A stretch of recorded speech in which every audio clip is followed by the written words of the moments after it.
Good morning, everyone. Welcome to another edition of Inside Japan. I'm Adam Kassab at GLOBIS. Today, I have a very interesting guest, Waku Miller, who is a Buddhist monk in training.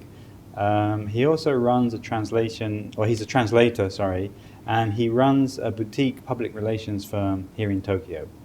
Waku Miller, thank you very much for coming in. Thank you for having me. Great to have you here. Good to see you again. Thank you. Before we actually get into the kind of interview, your name Waku, I know you're from America. Is that like an American name? It doesn't sound... I've taken Buddhist vows. I'm, as you say, what I guess we characterize as a monk in training, and Waku is my Buddhist name. Does it have a special meaning, Waku? My teacher as such is Waju. I see. And I took his Wa.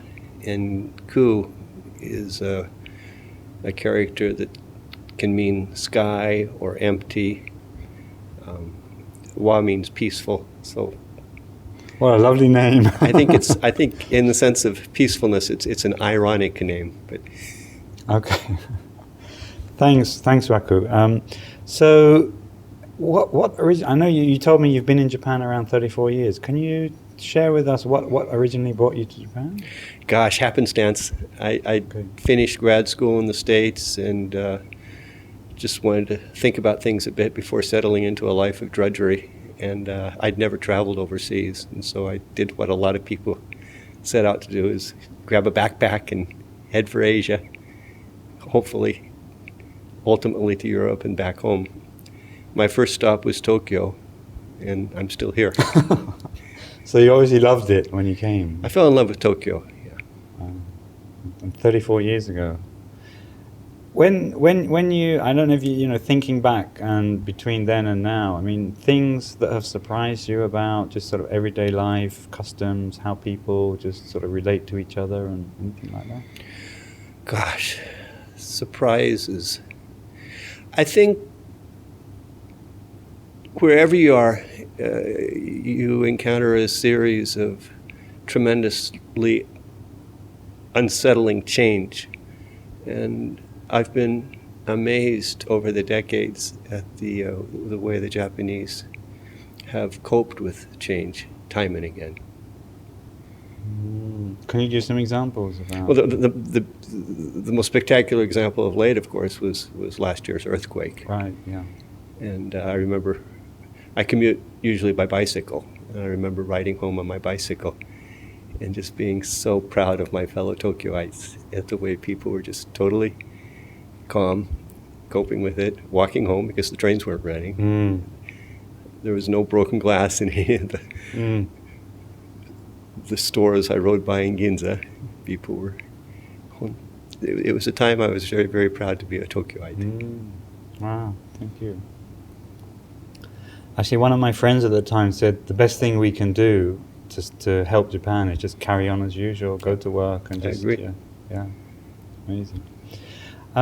Okay, thanks, Waku. So can you just tell us a bit more about, what you do, your job, and kind of where you're heading with your life? I know they're very big questions. In 30 seconds or less, I assume.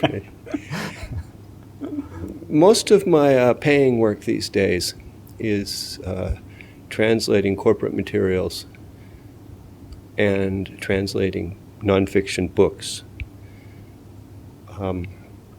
I do a lot of non-paying work. Right now I'm just about finished with a book-length poem by Fujiwara Akiko sensei, who in my mind is the most interesting poet working in Japan today. And I also am writing a book in Japanese about a ceramic artist who I admire hugely. And so between the paying work and the non-paying work, we keep busy. Do you mind saying a bit about why you admire this poet that you mentioned before? She's a remarkable poet in the way she walks the fine line between being mysterious and being incomprehensible, which I think is the role of poetry. Mm-hmm. And there's lots of poets out there who are good at being incomprehensible. And there are lots of poets out there who are good at being mysterious, but in a rather pedestrian way. But her work is always on the edge of being understandable without ever being completely understandable, which is what I think poetry ought to be. That's very intriguing. Maybe you could come back again, and we could do like another interview just on that topic. Yeah, bring her along. Fascinating. And you also your public relations firm. I think you were the media coordinator for Michael Woodford. Yes. Recently, with everything that happened. Can you share a bit about? I don't know how much your viewers know about Michael, but Michael became the president of Olympus, the medical equipment and camera manufacturer, last year in April. He discovered serious malfeasance at the company, and after failing to get people inside the company to take appropriate action, he finally went public. This dovetailed with his being terminated as president. I am a personal friend of Michael, and this was not in connection with my work at my company. If anything, it was a huge distraction from my work at my company for 6 months. But I handled the interpreting for Michael at interviews and press conferences and meetings with the authorities here, and I arranged the media scheduling for him during his several visits. It was a tremendously enlightening experience in regard to law enforcement, corporate governance, and media coverage. Can you share a bit more about what you sort of learned or understood about Japan, maybe in a very different way? The most spectacular insight was the contrast in the response by the institutional investors. I say contrast, I'm talking about the contrast between the Japanese institutions and the non-Japanese institutions. When the news broke,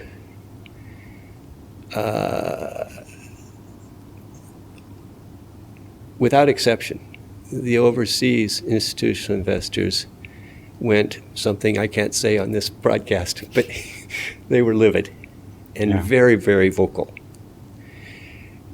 Without exception, the Japanese institutional shareholders were at least publicly silent.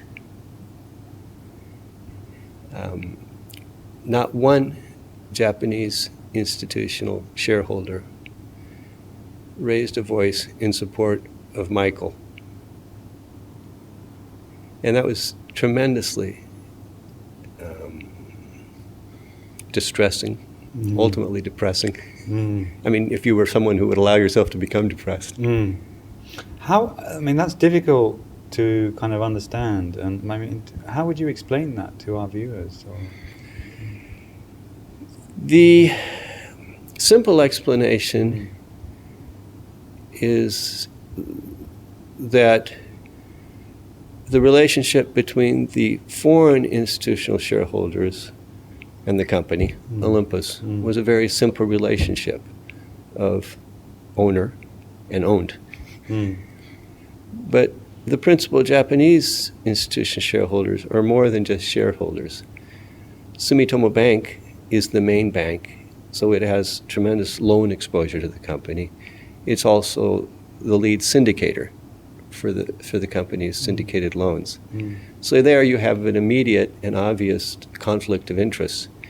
Do you want to go out and use loan financing for some project? Is that in the best interest of the other shareholders? That might be questionable in some cases. But if you're the syndicator, if you're the main bank, then you have perhaps the opportunity to make more money and exert more control through that business than maybe you could as just a shareholder. So has this sort of tainted your view of Japan? I know you're very fond of living here. I have spent most of my working life doing, you said public relations, it's mainly what we would call investor relations. Okay. Writing annual reports, writing executives' speeches, especially for shareholder information meetings. And so I've been sort of dealing with this in an academic sense for 30 years. But the Olympus fiasco was the opportunity to experience things on the ground, in the mud. And what we've been saying about corporate governance and what we've been doing about corporate governance are two very different things. I mean, thinking... I could talk to you all day about this, but Yeah. I assume that you probably don't want to hear too much. Well, just for our viewers, could you? I mean, do you have a sort of a panacea or some kind of idea about what could help? Because I mean, I hate to imagine what else is lurking out there with some big Japanese companies. Well, one suggestion that we hear a lot, and with which I agree, is more independent directors. Right now, Japanese boards are filled with people who came up through the company, and they have this allegiance. Japan is a very feudal society still, and Japanese corporations are especially feudal in the way they work. And so a person who's been working under this other person for 20, 30 years is unlikely to say, hey, wait a minute, isn't that something that we hadn't ought to be doing? They're more likely just to keep their mouth shut and go along. And so you need truly independent directors. A word you hear a lot, a term you hear a lot is outside directors. But Olympus had 3 so-called outside directors, and they were dysfunctional. We need people who are genuinely independent and proactive in their approach. It's not just a matter of going to a meeting once a month and golfing with the other guys a couple Saturdays a month. It's a matter of really exercising rigorous scrutiny. Okay, please, you don't have to answer this because I know Mike's a kind of personal friend, but do you think, with hindsight now, do you think he made the right decision? Absolutely. Absolutely. Is there any place along the way where we might have done more of something or done less of something? Is there anything that we could have done different? Of course. But we were doing this on the fly. And Michael is a man for whom there is no gray area. The world is a very black and white place to him in terms of right and wrong. And in hindsight, he made absolutely the right call at every principal juncture. Unfortunately, Japan, at this stage in its history, was not in a position to do what needed to be done.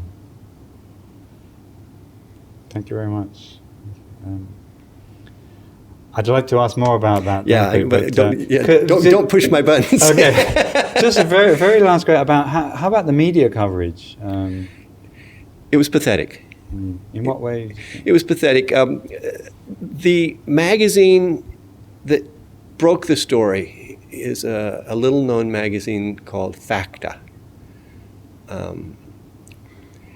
Facta broke the story on July 20th. 2011. That was the August issue. It came out on July 20th. Michael showed me the article, which he doesn't read Japanese, but somebody had called it to his attention and translated it into English for him. And he asked me what I thought about it. And I'll confess, I read it. I was very suspicious about the integrity of the article itself. Facta is a very